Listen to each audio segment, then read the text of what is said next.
por mi carro nuevo, me ora por mi negocio. Es que allá cuando iba a la católica ya me le echaban agüita al carro. Yo sé que usted no hace eso. ¿Puede traer el aceite?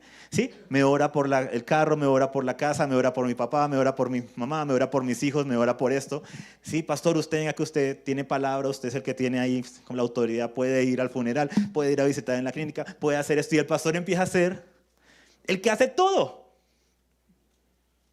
¿Por qué? Porque el pueblo así lo elige y no toma su papel y su rol. No estoy diciendo que no nos llamen a esas cosas, ¿sí?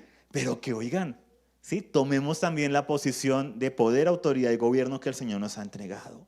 El Señor también escucha tus oraciones. ¿Tú crees que mi oración es más escuchada que la tuya? ¿Por qué? Tienes que evaluar qué áreas o qué puertas tienes abiertas o crees tener abiertas que hacen que tu oración sea menos que la de otro. Porque el Señor dijo que Él había abierto un camino en Hebreos y que todos podemos entrar a Él. Todos podemos acercarnos confiadamente, gracias a Cristo, por medio de Cristo, ante el trono de la gracia y ser escuchados. Obtener la ayuda oportuna, ¿cierto? Para el oportuno socorro, dice. Todos. Cuando yo creo que no, eso no es para mí, hay algo que debo arreglar. Sea mi manera de pensar, sea en la identidad que Dios me dice. Tú eres un gobernante. Y dije, ¿yo? ¿Qué pasa? ¿Por qué respondo así? ¿Qué es lo que pasa que no me permite creerme lo que Dios dice que yo soy?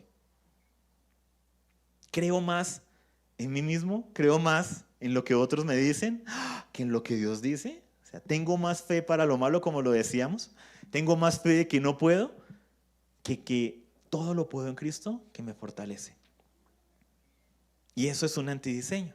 Entonces, por eso, en este tema, el Señor nos llama a ejercer gobierno en el área que tenemos. No es que todos nos vamos a lanzar mañana a la candidatura. No, oye, en tu casa, en tu vida, tienes un poder ilimitado del Espíritu Santo. ¿Por qué? ¿Qué te cuesta para creértelo? ¿Quién te dijo? ¿Qué herida hay? ¿Qué etiqueta se te colocó algún día en tu corazón que nos hace creer que hay hijos de Dios de primera categoría y de segunda categoría? Cuando la Escritura dice hijos de Dios. O eres un hijo de Dios o no eres un hijo de Dios. O eres casa de Dios o no eres casa de Dios. O sea, la Escritura no es términos medios, ¿no? Y ahora estamos en el proceso, no. ¿Sí? Nos dice, son mis hijos. Compórtense a la altura. ¿Qué me cuesta? ¿Qué es lo que se interpone para que yo me crea lo que Él dice? Son príncipes. Ay, pastor, se puso romántico. Sí, sí, qué bonito. Eso está bonito, pero mañana me toca ir a escuchar a mi jefe gritarme. Sigue siendo un príncipe. Porque el grito no me define. Es más, la voz de Dios, para mí, tiene mayor importancia que la voz de mi jefe. Aún la de mi cónyuge. Aún la de mi papá y mi mamá. Pero a veces no es así porque hay que hacer todo un proceso, ¿cierto? De hacerse consciente de estas cosas, de rechazarlas en nuestra vida, de reconocer que están ahí, que tienen poder y decir, Padre, tú, ¿qué es lo que tú dices de mí? No quiero esta etiqueta que me puso mi papá, mi maestro en el colegio, bruto, bruta, lo que sea, todas las cosas que hemos hablado en estos tiempos, que hemos de tratar en su momento, ¿cierto? Y con estos temas, por eso digo, cuando escuchamos que somos príncipes, que vamos a ser, somos herederos de Dios, coherederos con Cristo, ¿qué viene a nuestra cabeza? ¡Wow, sí! ¿O será que yo estoy ahí? Eso habla de cómo yo estoy y no lo debo ignorar. Debo elaborarlo y trabajarlo de la mano de Dios. Padre, ¿por qué me siento así? ¿Por qué me cuesta? El pastor dice esas palabras y ¿qué es lo que pasa? Y trabajarlo de la mano de Dios. Debe administrar el patrimonio público con rectitud y justicia para el bien común. Debe aplicar la justicia con énfasis especial en los más necesitados, la viuda, el huérfano, el pobre, el inmigrante desplazado, que estos eran los más necesitados en su momento. Qué tristeza hoy en día, ¿no? Nos toca defender no solamente a los niños, a los recién nacidos y a los no nacidos. porque está la maldad, ¿cierto?, en el hombre, pero aunque nada nuevo hay debajo del sol, ¿no? En la época en que se escribieron todos los mandamientos, cuando el Señor sacó a Israel de Egipto, ¿qué pasaba en muchas naciones vecinas? Tomaban al primogénito y lo sacrificaban. ¿Mm? O sea, el diseño satánico sigue siendo igual. ¿Qué ha cambiado? La tecnología. Ahora lo podemos sacrificar en 3D, en una máquina, viéndolo, con una ecografía. Mismos patrones, mismos antidiseños, cambia la tecnología. Por eso la iglesia a veces se levanta en contra de todo esto. ¿Por qué? Porque parte de lo que el Señor nos ha llamado a hacer, ¿no? Proteger a los necesitados. Cuando un gobierno no protege a los más necesitados, está en un antidiseño. Eso es un diseño satánico. Cuando no somos capaces de proteger a los más necesitados. Cuando protegemos a los niños de las drogas, del alcohol, del cigarrillo, de adicciones, de pornografía, cosas que son ilegales, cosas que pueden afectar a esa generación. Pero la nación ahora, ¿sí?, quiere protegerlo supuestamente de todas estas cosas, pero no proteger su mente, su corazón, su identidad, la formación de su personalidad realmente, como hombres o como mujeres, sino que quiere corromper en su área psíquica, en su alma y en sus emociones a los niños.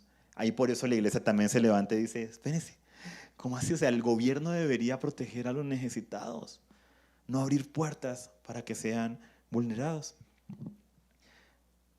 La resolución de pleitos y de disputas debe castigar al malvado. Una frase que aprendimos de Landa Cope que dice, todos los crímenes son pecados, pero no todos los pecados son crímenes. Todos los crímenes son pecados, pero no todos los pecados son crímenes. Si no, estaríamos todos en la cárcel. Porque todos hemos pecado y estamos destituidos de la gloria de Dios. Entonces ahí es donde vemos, hay cosas que nos gustaría que el gobierno regulara. Pero ojo, porque el día de mañana si regula no a nuestro favor, sino en contra nuestro, lo que hablábamos hace unos años, ¿no?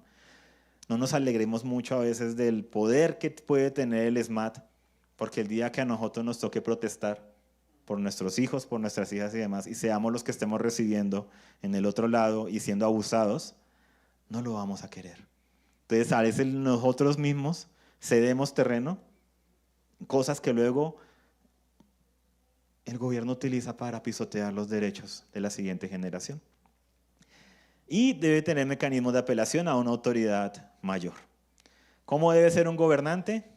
Debe ser sabio, entendido, experto, escuchar ambas partes, hacer lo correcto y correctamente, debe ser imparcial y debe servir a los demás. ¿Debe servir qué? A los demás, ¿cierto? ¿Por qué? Porque en Mateo 20, 25 al 28 el Señor dice, ustedes saben que los gobernantes de los gentiles se enseñorean de ellos y que los grandes ejercen autoridad sobre ellos. No ha de ser así entre ustedes. Dile, no ha de ser así entre nosotros, a la persona que está a tu lado, próxima a ti. El que entre ustedes quiera llegar a ser grande, será su servidor. Y el que entre ustedes quiera ser el primero, será su siervo. Así como el Hijo del Hombre no vino para ser servido, sino para servir y para dar su vida en rescate por muchos. Muy bien. Entonces, por eso es que decimos que debemos servir. Debemos servir. Es una característica del liderazgo en Cristo. La autoridad y el gobierno vienen del servicio. Es lo que el Señor dice. A mayor servicio, mayor autoridad. Estos principios espirituales son tan así que los vemos en el día a día y a veces no caemos en cuenta de ellos. ¿No han ido a un edificio, a un conjunto, a una clínica y se encuentran con la persona que está en la portería, con el vigilante o el portero, como lo llamamos? Y luego uno dice, esa persona se cree el dueño del edificio. Y de alguna manera es el que sirve a las 1000 personas que están ahí. Es el que tiene que saludar a todos y demás. Es el que lo llaman a regañarlo porque no dejó subir al Rappi o no dejó parquear en el parqueadero de visitantes a la otra persona, o lo regañan porque pasó un comunicado. Es el que debe recibir los regaños porque el correo ya lo pusieron en el buzón que no era. El que se debe aguantar al cristiano como tú, que lo saluda, es amable, le lleva hasta pancito, pero también al que pasa por ahí sin saludarlo o le hace mala cara, ¿sí? Y demás. Y está sirviendo. Y el servicio da, querámoslo o no, autoridad. Así sea un nivel, ¿sí? Que a veces no somos conscientes de él. Y puede que no sea el dueño del edificio como tal, pero el servicio da autoridad. Y esto en algo que ni siquiera es una congregación, cuanto más en nuestros hogares. Por eso el papá, que el Señor nos dice, ¿cierto? Lo llamamos los cristianos el sacerdote del hogar.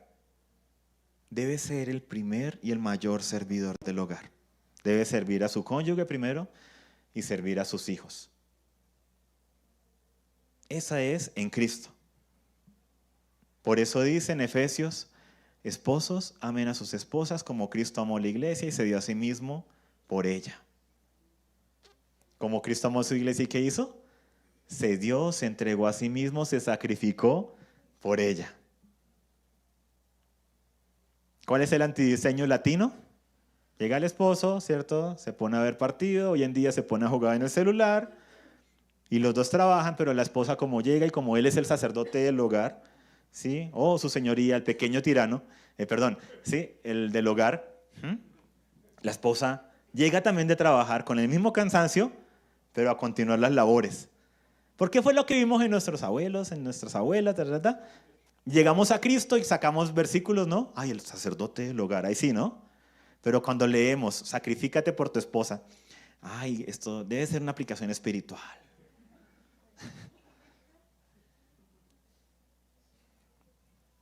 ¿Vamos a gobernar a la manera del cielo, sirviendo, o a la manera del mundo, enseñoreándonos? Y hay muchos pequeños tiranos en las iglesias, que son pequeños tiranos con su esposa. Y hay tiranas que se vuelven la tirana del hogar. Y ambas cosas son un antidiseño. Hay que volver al diseño de lo que Dios dice. Entonces, por eso, colocando la lista, características de un padre, una madre, un esposo, un pastor, un líder, un jefe, etcétera, del reino. Deben ser sabios, deben ser entendidos, deben ser expertos. Si no saben del tema, prepararse. Deben escuchar ambas partes, deben hacer lo correcto correctamente, deben ser imparciales y deben servir a los demás. Ese es nuestro diseño. Y es tal el nivel de gobierno que el Señor nos ha entregado, y a la persona que está a tu lado, que el Señor nos ha entregado. Yo sé que ustedes dicen, no, pastor, usted ya como que se está yendo al lado allá de eso de la prosperidad y que somos los gobernantes y esto. No podemos por desechar un extremo irnos a otro. ¿Qué dice la Escritura? Miren este pasaje, 1 Corintios 6, del 1 al 3. ¿Se atreve alguno de ustedes cuando tiene algo contra su prójimo ir a juicio ante los incrédulos y no ante los santos? ¿No saben que los santos han de juzgar al mundo? Léelo de nuevo tú lentamente, en lo amarillito. ¿No saben que los qué? Santos han de juzgar al mundo. Y si el mundo es juzgado por ustedes, ¿no son competentes para juzgar los casos más sencillos? Y no solamente eso, un nivel mayor. ¿No saben que digan hemos, no hemos sin la H, ¿sí? No, hemos. ¿No saben qué hemos de hacer? De juzgar a los ángeles, ¿cuánto más asuntos de esta vida?